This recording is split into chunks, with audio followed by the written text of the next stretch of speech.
Hey boys and girls, welcome to Art Recycled with Mrs. Hollemeyer. Today we're going to kind of make this minimalist winter landscape. Minimalist means that it's kind of simple. So what you're going to need is you're going to need a piece of construction paper, and I tend to like gray for winter, but you could also pick pink or purple, blue, green. Those are all great colors and would look pretty with this.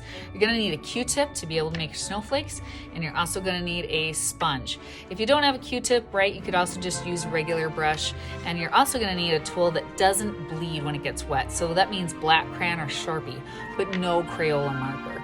So let's go ahead and get started making this pretty winter picture.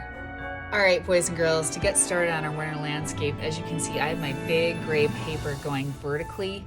I'm gonna take the top, and what I'm going to do is I'm going to bend it down, and I'm gonna have the top two edges meet the bottom two edges, and I'm gonna crease. So I'm marking the middle of my paper. Basically, that's what I'm doing.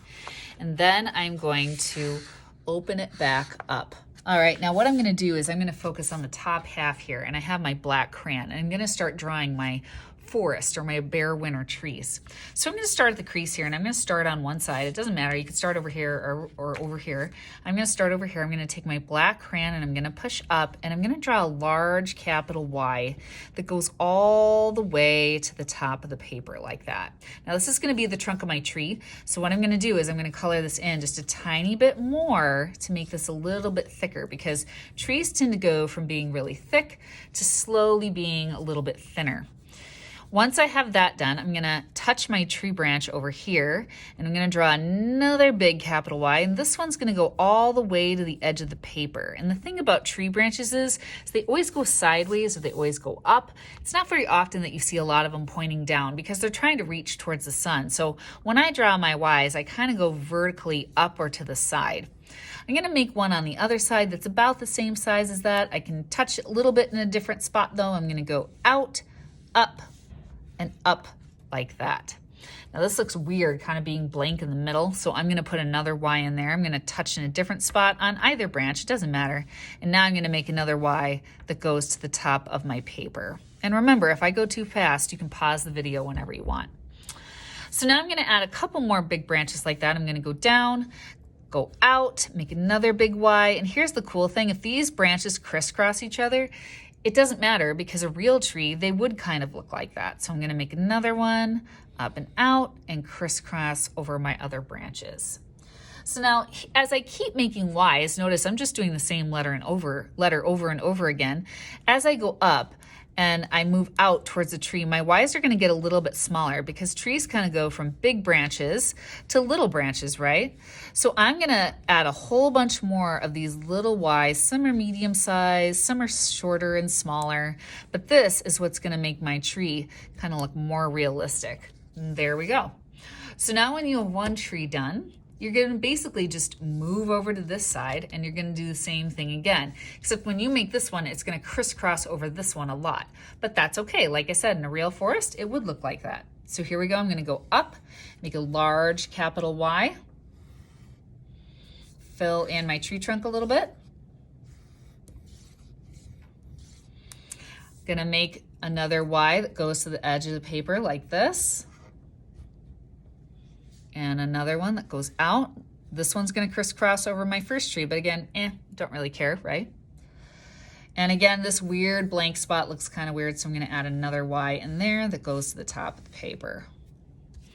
Gonna make some other big ones down here, cross over some branches already made on the same tree. And then I'm just gonna keep going, and as I go out, I make some medium-sized Ys.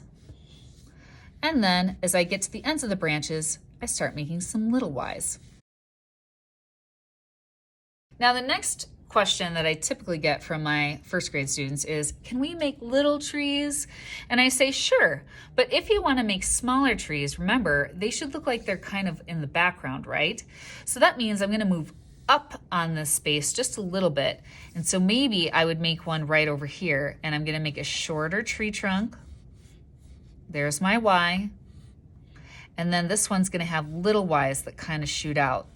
They're smaller than the ones that were on my bigger trees, right? Because this one's further away from me. So now I'm gonna use my white paint and my Q-tip, and I'm gonna do some snowflakes up here. So you gotta know kind of when to stop. You don't wanna overdo it, right? All right, so now that I'm done with that, I'm gonna put that to the side, and now I'm gonna grab my sponge. I'm gonna hold my sponge by the back end, and I've got my white paint here on my plate, and now I'm gonna make a snowy field sort of in the front. If you wanna add a tiny bit of color to your snow, that can actually look really cool when you add a little bit of light blue, very little when I say that, to kind of give the snow a little bit more color dimension. The first thing I'm gonna do is I'm gonna go over my folded part like this, because that's kind of marking where I'm gonna go down from, right? So now I'm just gonna cover the whole bottom part of my paper with these sponge marks. All right, there we go, and that is my finished picture. I added a little bush there just for variation, kind of the same way I made the trees, just no tree trunk. So boys and girls, I hope you like this lesson on Art Recycled, this minimalist winter landscape, and I hope to see you next time. See ya.